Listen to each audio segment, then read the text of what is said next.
Senado at pirma ng Pangulo ang hinihintay para tuluyang maging Pilipino si Benny Boatwright ayon sa report. At ang SBP may nilulutong ugnayan sa Latvia at Japan B-League para palakasin pa ang pambansang koponan. Tutukan po natin ang lahat ng yan. Pero bago yan, pakisubscribe, like and share na lang muna para pareho tayong updated. Base sa report, nasa mga kamay na ng Senado at Pangulo ng Pilipinas ang bola para sa kinabukasan ni Benny Boatwright sa Gilas, Pilipinas. Pasado na umuno sa mababang kapulungan ng Kongreso ang inihaing batas para maging isang Pilipino si Benny Boatwright at iba pa.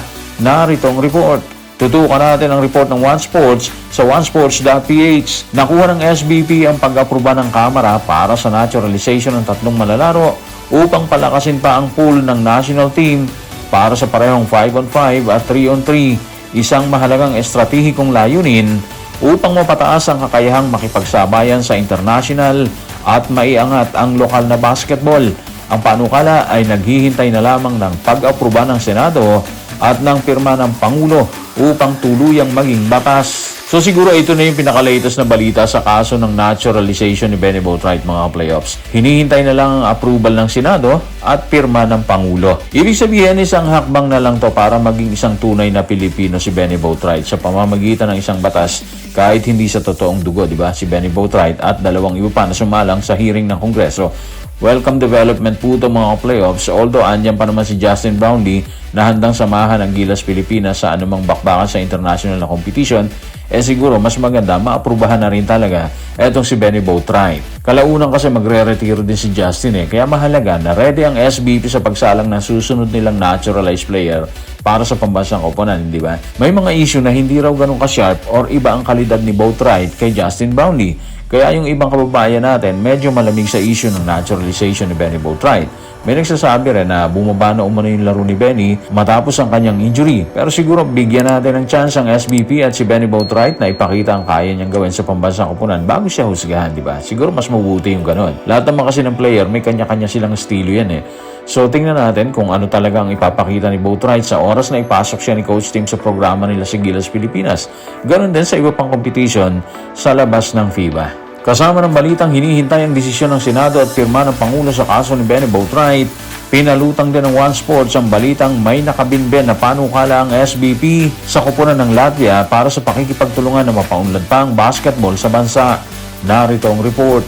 Tutukan natin ang One Sports sa onesports.ph.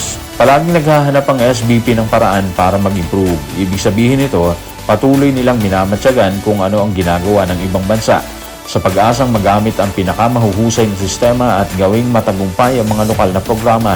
Sa kasalukuyan, may nakabinding panukala ang SBP para sa pakikipagtulungan sa Latvian Basketball Association, isang federation na mas nakilala natin sa kanilang kampanya sa FIBA Basketball World Cup 2023 at sa ating pagbisita sa Riga para sa Olympic Qualifying Tournament. Okay na okay itong mga playoffs. May niluluto ang SBP na collaboration sa koponan ng Latvia para sa pagpapalakas ng Gilas Pilipinas. Ibig sabihin, posibleng may maganap na mga exhibition games. Kung hindi tayo nagkakamali, sana ganun na nga, di ba? Alam naman natin kasi kung gaano kahalaga ang mga ganitong hakbang para sa paglago ng pambansang koponan, di ba?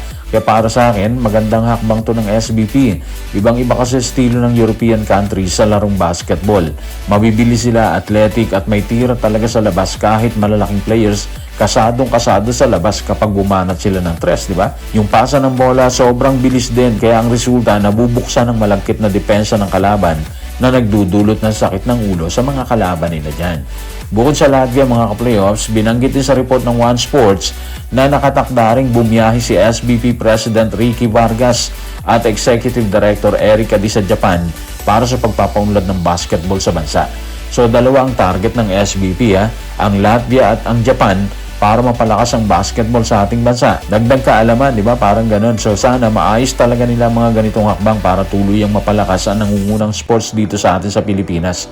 Aminin man natin kasi o hindi, napag-iiwanan na talaga ang mga Pilipino sa ganitong larangan, di ba? Yung karatig bansa natin sa Asia, nakapag-produce na sila ng NBA players. Pero dito sa atin, kung saan pinakamatandang liga sa Asia ang PBA, wala pa rin tayong maipagmamalaking NBA players na nagmula dito sa atin sa Pilipinas. Siyempre, andyan si Jordan Clarkson at iba pa, pero mga hap yan sila, mga ka-playoffs, kaya hindi purong-puro yan. Masarap panoorin kasi kapag purong Pinoy at nanggaling talaga dito ang isang NBA player, di ba? So hopefully in the near future, meron tayong makita talaga na naglalaro sa NBA na isang purong Pinoy. So guys, maraming salamat.